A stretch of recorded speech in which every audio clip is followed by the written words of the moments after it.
Hello world, it's me, Julian Venables, the London Astrologer, and I'm here to give you your stars and weekly almanac from Wednesday the 19th of May to Tuesday the 25th of May 2021. This week we have the Sun moving into Gemini, we have the Sun squaring Jupiter, we have Mercury squaring Neptune, and we have Saturn going retrograde in Aquarius.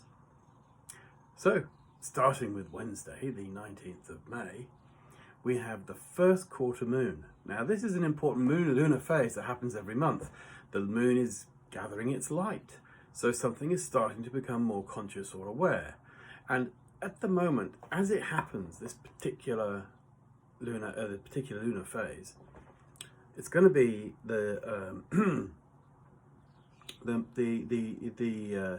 it's in the very end of the fixed signs. So this is the Sun at the very last degree of Taurus makes a square to the moon, or the moon makes a square to the Sun at the very last degree of Leo. So this is a sort of a sense of a firming up, a solidity, a groundedness, in order to then move forwards into the Gemini season, which is going to be all about adaptability and change. So it's almost like staking your ground or firming things up or finding a sense of solidity and groundedness to whatever is starting to manifest in your life. The Sun has been in Taurus. So there's been this very sense of productivity and things, and now that must be stabilized, because there we are now moving into a more adaptable, variable phase. Mercury and Venus are already in Gemini. So there's a sense now the Sun's going to go in there. Things are going to go very up in the air. So also coming up on Wednesday the 19th is Venus in Gemini making a trine to Saturn. Now, this is about valued relationships, but in a way of finding the subtle strength of how to relate. And Saturn makes things very real. Saturn is quite authoritative. Saturn sets the rules and the boundaries.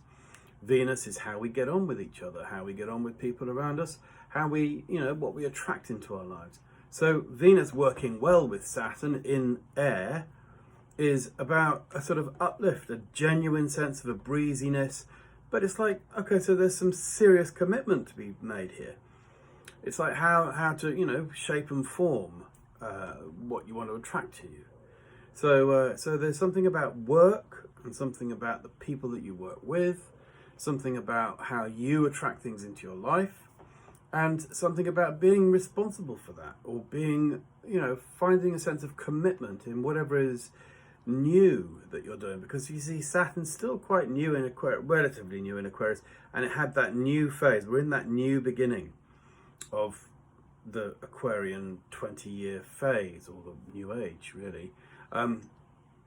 So there's a lot to be thought about here, about how to integrate and relate to other people, particularly as Saturn's slowing right down at this current moment.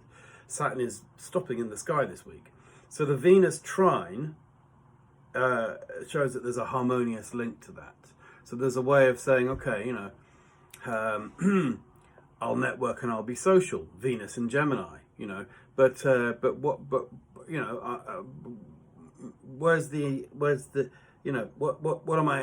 the purpose of the intellect, of the spirit, of the ideas, which is very Aquarius, and therefore, there's a new beginning. There's essentially a new way of looking at the world and how we can relate to each other. So that brings us to Thursday, the 20th of May, which is when the Sun will enter Gemini, and we then begin properly, fully aware and fully conscious of the Gemini season, which will be lasting 30 days. So until June the 20th, until summer solstice. So we're now in the last month of spring, before the summer begins. And if you're in England, then of course the weather has been rather doubtful. Let's say, it's still quite cold, isn't it? But things will warm up, I believe, when the Sun goes into Gemini. So there's a sense of, with Sun going to Gemini, a bit more of a casual attitude, a bit more a bit more affable, friendly, light, breezy, airy, you know, that sort of movement of air that's quite warm. That's why I think it's going to warm up.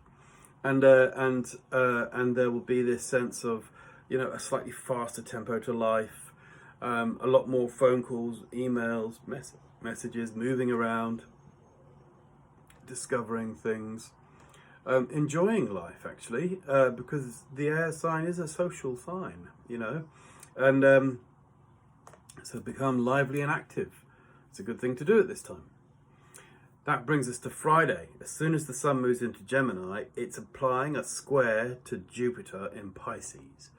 Now, Jupiter in Pisces changed over last week, and within a day, maybe more spiritual thinking was starting to occur, more philosophy, more a sense of what is the greater meaning of life. When the sun moves into Gemini, then we become fully aware of that, you know. Maybe there's some more fun to be had somewhere down the line, you know, and maybe we should be looking at life a bit differently. And so, you know, it's about making a change that you can grow by, because Jupiter is the growth, the understanding. The sun is awareness or consciousness of being, of having, you know, being oneself. The square is attention, so there's a push or a motivation or a drive. Adapt your style, adapt the way you do things in order to let something bigger occur. So, but don't necessarily be scattered or ambivalent about what you're trying to do. Try to focus in on something. There is a development that you can do that you need to kind of keep going with.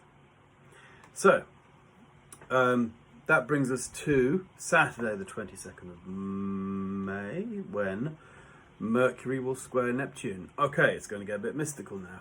This is where we go, it's a bit dreamy, a bit vague, a bit uncertain, you know. So go easy with that, you know. Be meditative, contemplate more, think about things. Enjoy the daydreams, actually, but don't let them run away with you, because the square can push to run away. So it can be like, too much. You know, don't dream or fantasize too much about something. That's building up, you know, because you've got to come back to the real world after Mercury squared Neptune. So big business deals and arrangements and things like that could be a little bit vague. Try to stay grounded and see where it takes you. On Sunday the 23rd is the Saturn retrograde.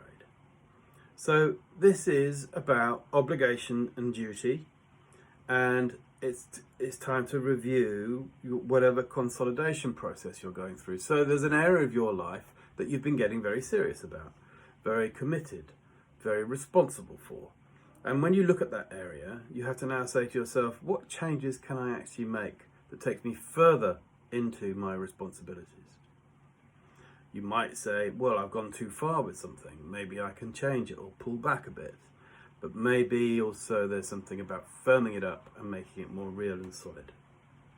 So there's a sense of approaching things with logic and rationality. That's the nature of Aquarius. It is an air sign of great intellect.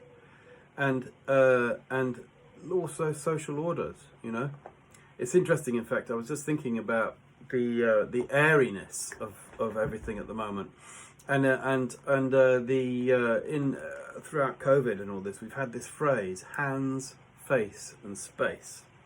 And I was thinking about that in terms of the three air signs, because you have the three air signs, and it's Gemini, Libra, Aquarius, and Gemini rules the hands, and Libra rules the face.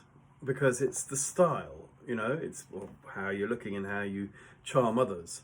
And it is the opposite sign to Aries, so it has a link to Aries being the head. So there's a sort of Libra-Aries axis being the face. Hands, Gemini, face, Libra, space, Aquarius. Because social distancing and the idea of space, and Aquarians love to have their space. So that phrase that was used as a marketing phrase or whatever, you know, a warning phrase even for COVID, is in fact the idea of hands, face and space being what we are going through with our airy developments. You know, everything's Jupiter, Saturn in Aquarius. We're moving into that air sign trigon. It's called a trigon, and that phrase came up to kind of balance the to explain the trigon in a way that, well, only astrology can do, I guess. But hands, face, space, Gemini, Libra, Aquarius. That's a thought for the day, a contemplation. Anyway, so that brings us to Saturn going retrograde in Aquarius. This is going to go on until October the 11th. Okay, so there's going to be quite a long phase here of introspection, but with a view to how to structure your social life and the future that you want for yourself. So that's quite important. Then we get to Monday the 24th. It's the Sun semi-square Mars. Well, you know, I mean, Sun's now in Gemini.